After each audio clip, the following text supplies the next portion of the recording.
Hello everyone, welcome to my channel Chem Insider. In today's class, we will continue the topic of reagents. In the previous video, we learnt about what is endo attack, what is exo attack. Let us consider structure of cyclohexane. We know cyclohexane is a 6-membered ring, and this 6-membered cyclohexane, which is normally written as a hexagon structure, which can also be represented in the form of chair, right?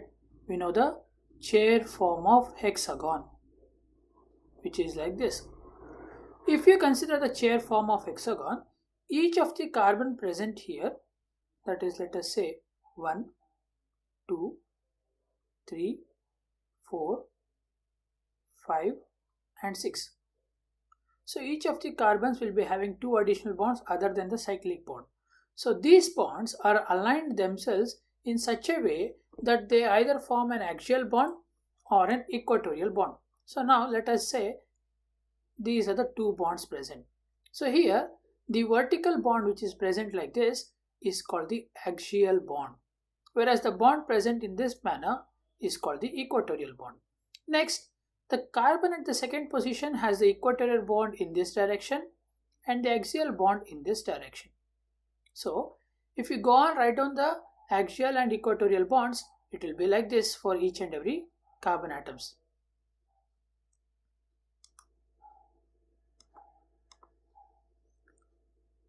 Like this. So if you observe carefully, the bond present between 2 successive carbons are in opposite direction. That is because in cyclohexane form of structure, if 2 bonds are, like say axial bond and this axial bond are to be considered, even though they are present in opposite direction, those 2 bonds are said to be cis bonds. Okay, so whenever you consider for the attack of an electrophile or a nucleophile to a cyclohexane type of molecule, we can now clearly say that it might have an axial attack or an equatorial attack. So now how do we consider, how do we know that given a reagent might be attacking the given substrate in an axial bond or an equatorial bond? For that, let us consider an example of reduction of cyclohexanone using reagent lithium aluminium hydride. Okay, so let this be our cyclohexanone, which has oxygen bond, double bonded exo oxygen double bond. So when you treat this with lithium aluminium hydride,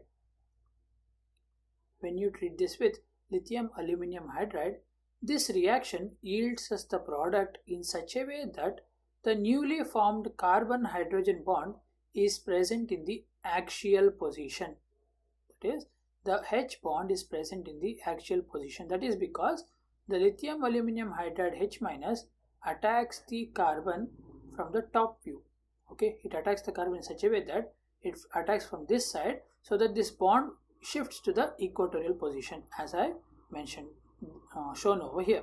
Okay, now if you use a reducing agent such as alkyl magnesium halide, okay, if you use an alkyl magnesium halide to reduce this cyclohexanone, what happens is the new bond between carbon and the alkyl group will be present in the equatorial position, which leads to the formation of OH bond at the axial position. So now what we are considering over here is, if you use the reagents such as alkyl magnesium halide or let us say you are using dibal H, etc., these reagents being the bigger in size leads to the formation of equatorial substitution, whereas reagents which are smaller in size leads to the substitution of axial position. Okay, so whenever the reagents are smaller in size and they are treated to cyclohexane compounds, the axial attack is more favored. If the reagents are bigger in size, then equatorial attack is more favored. That is, we can say that smaller reagent size, it leads to axial attack. Smaller reagent size leads to axial attack. Bigger reagent size leads to equatorial attack.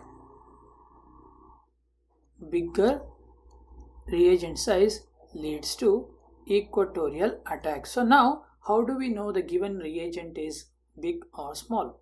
It depends upon the structure of the compound and the elements attached to that particular reagent.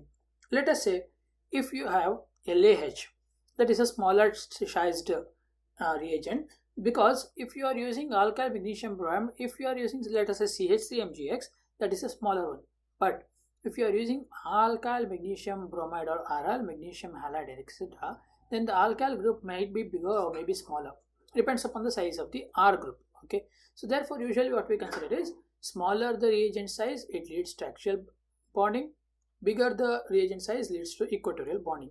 But here we have a small exception, that is whenever you consider for smaller reagents, okay, whenever you consider for smaller reagent, we have an exception that if the positions 3 and 5, we know this is the first, second and third position, so this is fourth, this is fifth. So if you have any substitution which is already present at the third and the fifth position, that is in the axial positions, if you have the third and fifth carbons or fifth carbons being substituted in the axial position, what happens is the axial attack not that favored, because we come across a type of hindrance between the substitution present at third, fifth with the substitution which is being attacked at the first position. So therefore, if you have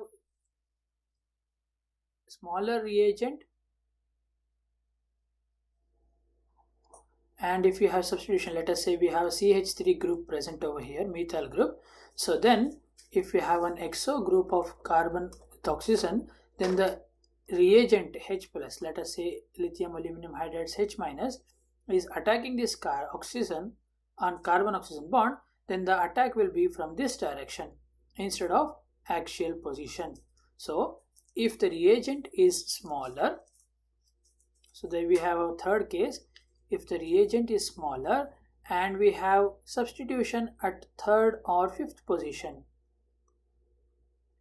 If we have substitution at third or fifth position, then the attack is supported at the equatorial position.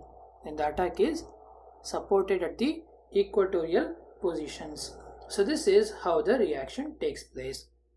Okay, so if you are considering for the axial and equatorial attack, so whenever a cyclohexane group is considered, smaller reagent in size supports axial attack, bigger reagents supports equatorial attack.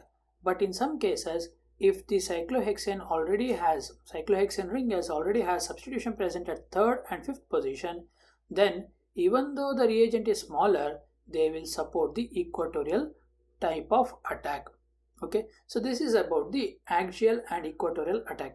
In the previous video, we learnt about the endo and exo attack. So now in this video, we learnt about the equatorial and axial attack, which these two are quite very important in case of understanding the mechanism of reagents, where it may be converting the reactant to a given desired product.